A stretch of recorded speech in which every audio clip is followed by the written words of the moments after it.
What does it mean to live intentionally? I've been thinking about this question a lot recently as I've been working out what I want to do with my life. It's not an easy question to answer, and I'm sure the answer is probably different for each one of us. But there's a framework based on Stoic philosophy that I found quite helpful, and hopefully it can help you too. So according to the Stoics, living a good life is about finding the right combination and balancing out the 4 different Stoic virtues. And so in this video, we're gonna go over each one of those in turn, and I'll show you how it kind of fits into my life, how I think about it, and maybe you'll get some ideas for how potentially you can live more intentionally as well, if that's the sort of thing that you're into. The first Stoic virtue is wisdom. Now you might have come across this thing called the serenity prayer, which goes something like, God grant me the serenity to accept that which I cannot change, the courage to change what I can, and the wisdom to know the difference. The way the Stoics would talk about wisdom is that wisdom is about recognizing the difference between the stuff that is good, the stuff that is not good, and the stuff that is indifferent. Now the category of good and not good is all pretty obvious, like stuff that is good is living virtuously and being a nice person and not being a dick and that kind of stuff. And the stuff that is bad is obviously the bad things like lying and greed and pride and, 7 deadly sins type stuff. The thing I personally find most useful from the Stoics within this category of wisdom is this other category of what are the things that are indifferent. Like they're neither good nor bad. They're completely indifferent to the way we think about them.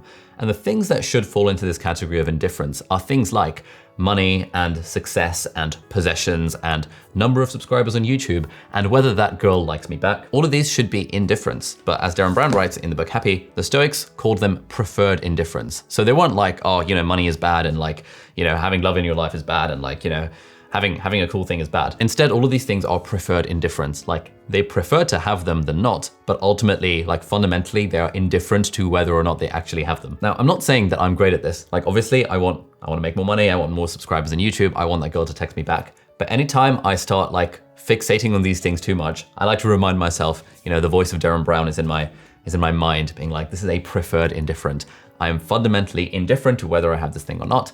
But it would be nice if I had the thing. And I think a lot of us can get this kind of stress in our life where we're chasing these things thinking that they are good, but not recognizing that they're fundamentally indifferent. And those are not the things that make a good life, as the Stoics would say. The second Stoic virtue is called temperance. And basically this means moderation, which is all things like, self-restraint and self-discipline and self-control. And it's broadly about balancing short-term pleasures with the things that are good for us in the long term. So if you're someone who doesn't show temperance, then, greed and gluttony and, instant gratification and these sorts of people would procrastinate a lot as well, apparently. I think I do pretty well on the temperance front because I've sort of trained myself over time to get more joy and meaning out of things that are more long-term beneficial than short-term pleasurable.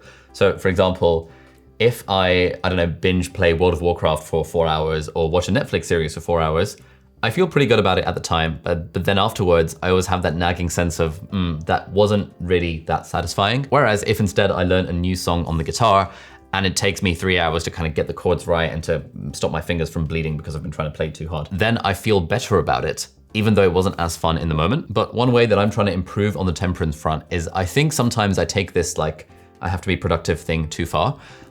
I'm going on a weekend trip to the Lake District with some friends this evening.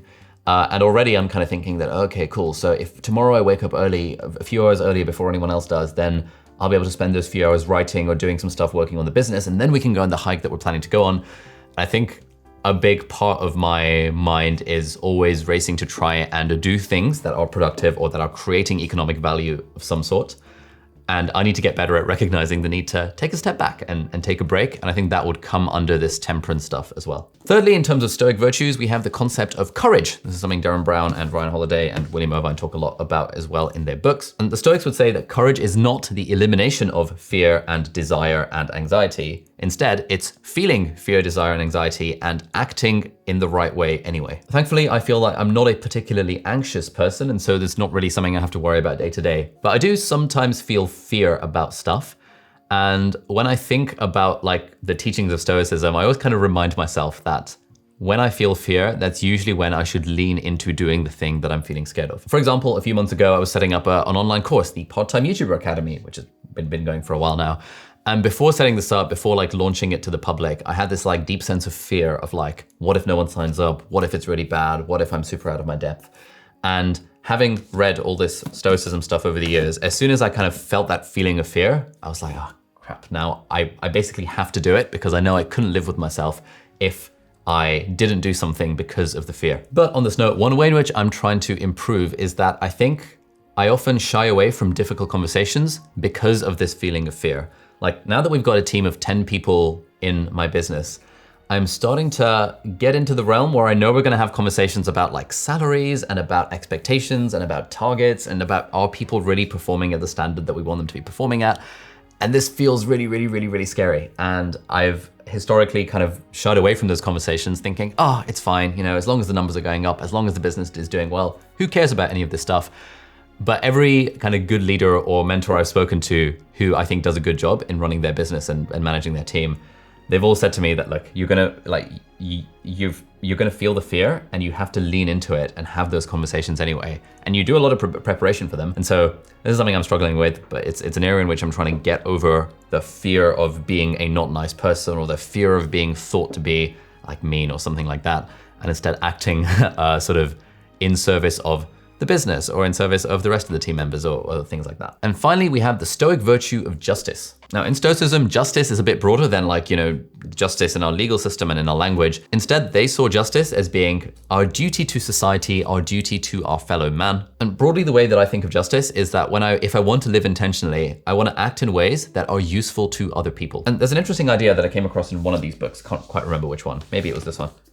It's the idea that like this difference between happiness and meaning, where happiness is like, you know, enjoyment of life in the short term, whereas meaning is like, well, however you define meaning, but meaning generally can be simplified to being useful to other people. So we're happy ourselves when we're having fun, but we feel our lives are more meaningful and more fulfilling if we are useful to other people. And that ties in with the Stoic concept of justice, doing the right thing, you know, doing our duty to our fellow man and benefiting our society overall. There was one specific example from a few weeks ago where, you know, for the last few months, we've been running this paid membership, like monthly membership community thing as part of the alumni program for our Part-Time YouTuber Academy course. And it was going all right. Like we were holding events each week and we were charging people around $50 to $100 a month for it. But over time, we saw that the kind of attendance at the events was dwindling and maybe people weren't getting as much value from the community as we were hoping they would. And so that was a choice of making a difficult decision between, do I act in service of myself or do I act in service of kind of the community as a whole? And so what we ended up doing was canceling this membership thing and refunding about $100,000 of fees, basically any money that anyone had ever paid for this. And so they got the last 6 months of benefits completely for free. And that felt pretty good. Like, you know, we lost $120,000 or something from the top line revenue for the business, but it was fine because it was like doing the right thing. And it was like, you know, tied in with the Stoicism stuff. And so I was genuinely thinking about this concept of justice when I was thinking, oh, you know, this is probably the right decision to make. So overall, I don't know, haven't figured out this concept of how to live intentionally, but I've found over the years that reading books specifically about Stoicism really have helped. These are 3 that I would recommend in particular. The first one I read was William Irvine's Guide to the Good Life. Then I read Happy by Darren Brown. And then I discovered Obstacle is the Way by Ryan Holiday. Obstacle is the Way is probably the most accessible to easiest one to read.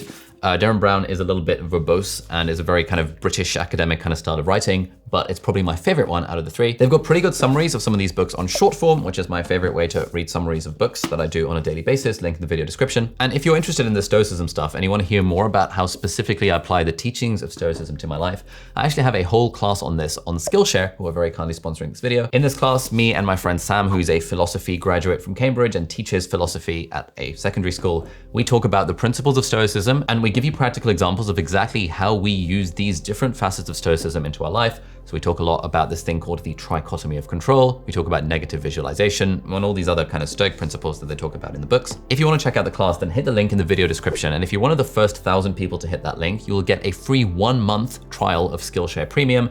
And in that 1-month trial, you can check out any of the thousands of classes on Skillshare, including I think I've got like 9 or 10 classes on Skillshare now. 3 of them are themed around productivity, 2 of them around how to study for exams. There's this one about Stoicism. So during your free trial, you can watch all of these to your heart's content. And recently, my friend and magic coach, Matthew Lamotte, has released a Skillshare class about how to handle cards like a pro. He's a professional magician, one of the best magicians in the UK. And he teaches you how to do fun, funky stuff like springs and shuffles and all this cool stuff with a deck of cards that I've been learning over the years that you can try learning as well if you like. So thank you Skillshare for sponsoring this video. And if you like this one, you might like to check out this video over here, which is me and my friend Sam talking about 10 ways in which Stoicism has made us happier. Thank you so much for watching. Have a great time and I'll see you in the next video. Bye-bye.